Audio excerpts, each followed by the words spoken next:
السلام علیکم جی، میں ہوں ضیاء بلوچ۔ امید ہے آپ خیریت کی بہترین حالت میں ہوں گے۔ سامعین، ملک ادریس دھرنال اٹک کے پی ٹی آئی کے کارکن، ان کے بارے میں پہلے بھی میں نے ویلاگ میں ذکر کیا۔ 26 نومبر کو ان کو ڈی چوک میں سنائپر کی گولی لگی، پیٹ میں گولی لگی، اور پھر یہ پیمز ہسپتال رہے۔ وہاں سے یہ شفا ہسپتال میں ان کو شفٹ کیا گیا، ٹھیک نہیں ہو رہے تھے۔ پھر انہیں خیبر پختونخوا کے ہسپتال میں انہیں شفٹ کیا گیا۔ وہ گردوں کو چیرتی ہوئی جناب وہ گولی گئی تھی۔ وہ جناب 26 نومبر کو گولی لگی ہوئی، اور پھر 22 جناب دسمبر کو وہ اپنے خالق حقیقی سے جا ملے۔ آج جناب ان کی کلخانی تھی، اور اس کلخانی سے پہلے ان کے جو لواحقین تھے، ان کے بھائی تھے، ان کے بچے تھے، انہوں نے گلہ کیا تھا کہ اگر پی ٹی آئی کے لوگ، مرکزی رہنما اگر ہمارے گھر آ جاتے تو ہمیں اندازہ ہوتا کہ ہمارا باپ شہید ہوا ہے، پی ٹی آئی ہمارے ساتھ کھڑی ہوئی ہے۔ لیکن چونکہ یہ جناب پی ٹی آئی کے لوگ اپنے کاموں میں مصروف ہیں، وہ نہیں جا سکے۔ بہرحال آج ان کی قرآن خوانی تھی، اور کل خوانی پر خلاف معمول ان کے بیٹے نے تو گفتگو کی، ان کی بیٹی نے بھی آ کر گفتگو کی، اور وہ ایسی گفتگو تھی جس نے رلا دیا۔ میں جناب یہ خاص طور پر ویلاگ اس بچی کی گفتگو آپ کو سنانے کے لیے کر رہا ہوں کہ اس نے کس دل سے، جو دل نکلتی ہے نا جی آواز، اس قسم کی۔ اور دوسرا کہ وفا کی یار حد ہوتی ہے، خاندانی، مطلب باپ شہید ہو گیا اور بیوی، بچے، بیٹے، بیٹیاں سارے کہہ رہے ہیں خان ہم تیرے لیے حاضر ہیں، ہم موجود ہیں، ہمارا خون حاضر ہے، ہم ہر طریقے سے حاضر ہیں۔ جناب یہ ملک ادریس کون تھا؟ اٹک سے ان کا جناب تعلق ہے، ان کے گاؤں کا نام دھرنال ہے، اور یہ وہاں اچھے خاصے ذمہ دار ہیں۔ زلفی بخاری وہاں سے جناب الیکشن لڑتے ہیں، اس کا حلقہ ہے۔ زلفی بخاری کے یہ قریبی ساتھی ہیں، آج سے نہیں، جناب ملک ادریس پہلے دن سے عمران خان کے ساتھ ہے۔ یہ خاموش مجاہد، ہر طریقے، خان نے جب بھی اسے حکم کیا جناب وہ حاضر تھا۔ جیل بھرو تحریک جب چلی، خان نے کہا جی گرفتاریاں دو، سب سے پہلے گرفتاری دینے والوں میں ملک ادریس تھا، اور پھر وہاں سے ان کے بعد میں رہائی ہوئی۔ جس موقع پر، جس جلسے میں، جہاں بھی اسے پکارا گیا، وہ لبیک کہتے ہوئے آیا، اور وہ سچا تھا۔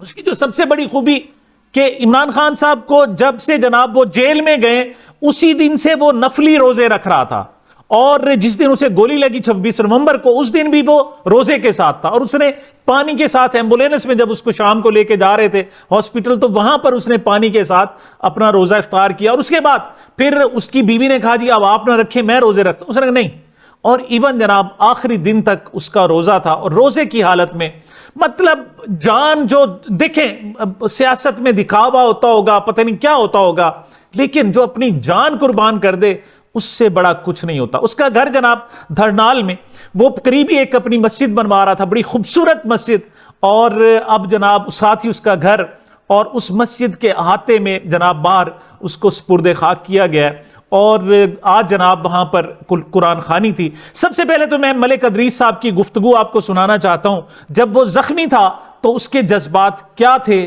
کیا کہہ رہا تھا، ذرا سنیں۔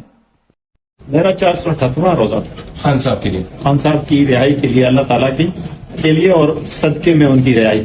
آپ کا 478واں روزہ تھا؟ روزہ اللہ کے لیے ہے، اور اللہ ہی روزے محشر اس کی جزا دے گا انشاءاللہ۔ لیکن میں اس کے صدقے میں خان صاحب کی رہائی مانگ رہا تھا۔ اچھا، جس دن مجھے گولی لگی 4:45 بجے، اس دن میری بیگم نے مجھے نہیں بتایا، لیکن وہ میں کیونکہ گیا ہوا تھا تو اس نے روزے رکھنے شروع کر دیے۔ اچھا اچھا، ابھی میری بیگم روزے رکھتی ہے۔ اور ادھر جو لوگ، مطلب جو میڈیا کے لوگ جو کہہ رہے ہیں کہ مطلب حکومتی جو افد جو باتیں کرتے ہیں کہ لوگوں کو گولیاں نہیں لگی، یا یہ انہوں نے خود اس طرح سے ویلا بنایا ہے، لوگ مطلب درمیان میں جو لوگ تھے، جو رپورٹرز بھی یہ باتیں بتا رہے ہیں کہ نہیں ہم نے خود دیکھے ہیں، باقی انٹرنیشنل میڈیا میں اس چیز کو کور کیا، تو مطلب آپ تو خود وہاں پر اب اس چیز کے وہ زیر تاب آئے ہیں، تو آپ نے کیا مطلب یہ چیزیں محسوس کی؟ یہ چیزیں واقعی تھی؟ صرف پاکستانی قوم کو نہیں، صرف وہاں جو تھے ان کو نہیں، پوری دنیا کو پتا ہے کیا ہوا۔ ان 4 آدمیوں کے، ان مسلط کیے گروہ سے، یا جو بھی ہمارے اوپر مسلط کیے، ان کے کہنے سے کچھ نہیں بنتا۔ یہ وہ دور نہیں ہے کہ لوگوں کو کچھ نظر نہیں۔ بالکل۔ ملک ادریس کو جناب بار بار گرفتاری، جو وہ ہے نا جی، جو خلوص کے لوگ ہوتے ہیں جناب، جو وفادار ہوتے ہیں، پھر ان پر آزمائش بھی بہت زیادہ ہوتی ہے۔ بار بار گرفتار کیا گیا، ہر بار اس نے گرفتاری دی، اپنا جناب کاروبار لٹایا، اپنے دیگر اثاثوں کو نقصان پہنچوایا، سب کچھ کیا، لیکن وہ خان کے ساتھ کھڑا ہوا تھا، اور پھر جان دے دی۔ اس سے بڑی اور کیا بات ہو سکتی ہے؟ اب جناب قرآن خوانی پہ اس کے صاحبزادے نے گفتگو کی. پہلے میں وہ آپ کو سناتا ہوں, پھر اس کی بچی نے, بیٹی نے, ہماری بیٹی نے کیا گفتگو کی. ان کے صاحبزادے کس خلوص کے ساتھ, شدت کے ساتھ کہہ رہے ہیں کہ ہم عمران خان کے ساتھ کھڑے تھے, اب بھی کھڑے ہیں. ذرا ملاحظہ فرمائیں. تمام آنے والوں کا شکر گزار ہوں. آپ سب کا بہت زیادہ شکریہ. جیسے کہ میرے بڑے بھائی عمر صاحب نے بتایا, انہوں نے ہمیں یہی بتایا کہ میرے جتنے بھی آنے والے ہوں گے میرے دوست ہیں. میں نے بہت مشکل سے دوستی پالی ہے. جتنے بھی میرے گلے لگا کر رکھتے ہیں, مجھے ان کا احساس محسوس ہوتا ہے کہ واقعی آپ ان سے دل سے پیار کرتے ہیں. ابھی میرے بابا اس دنیا سے چلے گئے, ان کے سامنے جو کام دیتا ہے اس کے وہ کام کرتے تھے, پر ان کے جو پسے پردہ کام ہے کہ کافی زیادہ گھروں کا راشن میرے بابا سے چلتا تھا. اسکول میں ٹیچریں نہیں تھی, ان کو ٹیچروں کو پرسنلی فیس میرے بابا دیتے تھے. ان کاموں کا ہمیں نہیں پتا تھا.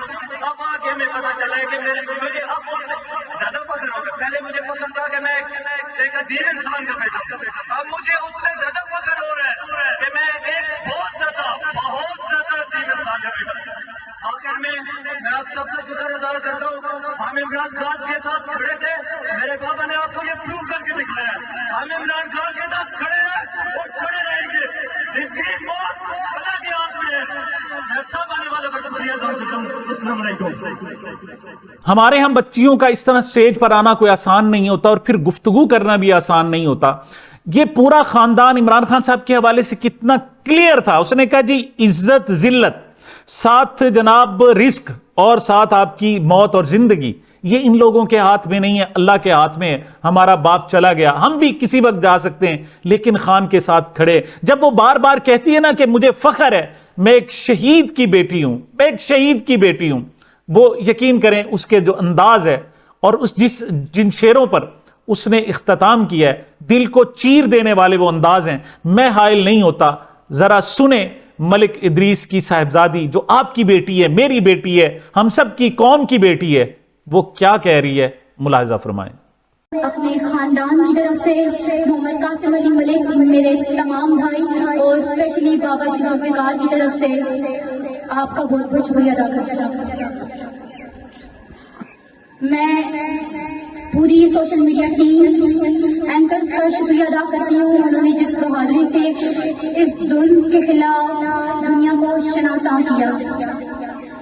میں پاکستان تحریک انصاف کی پوری قیادت اور اسپیشلی انکل زلفی بخاری کا شکریہ ادا کرتی ہوں. انہوں نے جس طرح میرے بابا کو سر فہرست رکھا اور انہیں یہ لفظ کہے کہ ادریس بھائی آپ میری ریڑھ کی ہڈی ہیں. میں رحمت ملک بنت شہید محمد ادریس, مجھے فخر ہے کہ میں ایک شہید کی بیٹی ہوں. میرے بابا کٹی پہاڑی سے لے کر تین چوک تک روزے کی حالت میں ایک قافلے کو بہت بہادری سے لیڈ کرتے ہوئے اس ظلم کے خلاف فرنٹ پیج پہ آئے, فرنٹ لائن پہ لڑے. میرے بابا کو ان کے عزیز و اقارب نے کہا کہ ادریس بھائی آپ بہت فرنٹ لائن پر ہیں. میرے بابا کے جوابی الفاظ تھے, ہم موت کو گھر سے گلے لگا کر نکلے ہیں. ہمارے قائد عمران خان نے ہمیں یہ سکھایا ہے کہ عزت ذلت رزق اور موت اللہ کے ہاتھ میں ہے. میرے بابا زخمیوں کو کندھا دیتے ہوئے, لوگوں کا حوصلہ بلند کرتے ہوئے خود 4:45 پر روزے کی حالت میں ایک سنائپر کا نشانہ بن گئے. میرے بابا کو جب ایمبولینس میں ڈالا گیا, میرے بابا نے 2 گھونٹ پانی سے روزہ افطار کیا. میری والدہ نے کہا تھا میرے بابا کو کہ آپ اب روزے چھوڑ دیں, آپ کے حصے کے روزے میں رکھوں گی, آپ جہاد پر ہیں. میرے بابا نے آگے سے جواب دیا تھا کہ جب تک ہمارا خان ہمارے درمیان نہیں آ جاتا نا, میں روزہ نہیں چھوڑوں گا. اور اس دن میرے بابا کے 478 روزے مکمل ہوئے. میرے بابا پمس میں زیر علاج تھے. میرے بابا کا بلڈر, انٹسٹائن اور یورین سسٹم ڈیمیج تھا. میرے بابا جب آپریٹ کے بعد میرے بابا نے آنکھیں کھولی تو میرے بابا کے پہلے الفاظ تھے, باہر میرے ملک کو کیا بنا ہے, ہاتھ کے سپاہیوں کو کیا بنا. میرے بابا